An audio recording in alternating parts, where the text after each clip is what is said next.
What are some of the challenging parts of being a software engineer? General major challenge for me would be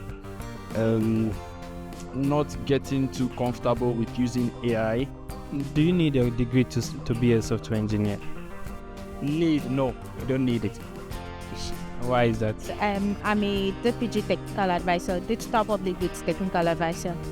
What did you as a DPG?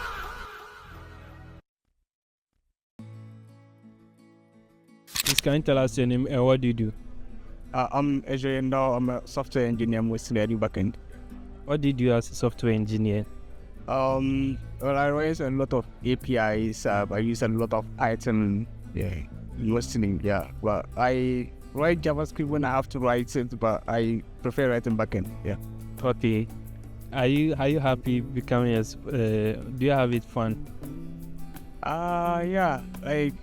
It's fun. It's fun. The fact that you are able to create something or build something that people use to, help them in a way. It's kind of exciting. Yeah. It's fun. I'm Solasi Sefenu. I'm a student, software engineer and design engineer. What do you do as a software engineer? So I basically write code, to solve problems, build applications, in B2B, B2C, generally, yeah. Do you like being a software engineer, or what do you like best about software engineering? I think it gives you the ability to bring whatever you can think about to life, right? And do I like being a software engineer? Yes, I do like being a software engineer. Even though it's not easy, I still like it, yeah. My name is Rama Taketola, and I'm a DPG technical advisor, digital public goods technical advisor.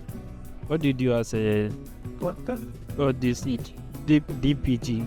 What do you do as a DPG advisor? Okay, yeah. So I mostly advise startups, particularly in the technical part. So maybe if they are building softwares, AI models, data sets, standards, I mostly advise them, particularly startups or builders that are building open source solutions. So there's like a whole digital public goods part of things, and then around building open source solutions or wanting to go open source as a startup. So I advise around that area. Okay, what do you find fun about it? What do I find fun about it? I would say it's not really fun because it's a lot convincing people to kind of build open source solutions, particularly if it's not something they are familiar with in a way, I would say. But then I just like what I would say is fun about it is that the area around where, starting from where they didn't really know much about open source, or even how they can put out solutions as open source as a startup, then to the point of them now realizing why we need that kind of thing in this part of the world, in Africa, I would say. So I would say that point from not knowing or not realizing why it's needed to when they finally realize that they need, or we need that kind of solution, or we need that process to kind of improve innovation in Africa. Yes. What are some of the challenging parts of being a software engineer? Beyond code, I think with AI now, code is cheap, but the quality of code is not that cheap, right? So the challenge is trying to constrain AI to produce quality code. The other challenge that's the current challenge with software engineering at the moment. But then also to that, if you know what you are doing, doesn't become much of a challenge. I think the general major challenge for me will be not getting too comfortable with using AI, that you forget to learn new skills properly. What's the challenging part? Yeah, challenging part, that depends. It's a broad question. In Ghana, first of all, unstable electricity, high cost of internet bundle is a challenge. And going forward to the technical aspects, learning some of these technologies on your own, so it's you learn it by yourself, not from school. So okay, do you need a degree to be a software engineer? No, you don't need it. Why is that? Like I said, it's something you can learn on your own. So like it's not, you don't need a degree in the sense that like you have to go through the traditional computer science route. Yeah. You can learn it if you have the passion to learn, and then you can understand how like software works, how computers communicate.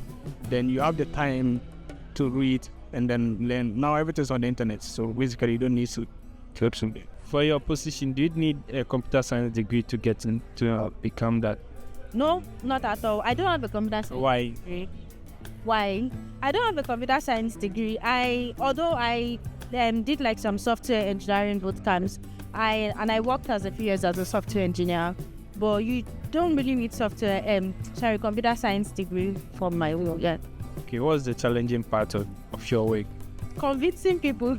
It's a lot of work. The biggest part of my work is trying to like convince people that you should put out your solutions as TPG, and then I guess because we have in-house product as well, so managing the devs both from the perspective of a software engineer and then as a product or program manager, I would say. So I'll say one, convincing people. It's really a lot of work. Marketers are trying. And yeah, just the whole process around managing like a project from start to finish. Okay, do you use AI in your job? Yes, I use AI. So is using AI smart or cheating? I wouldn't say it's cheating.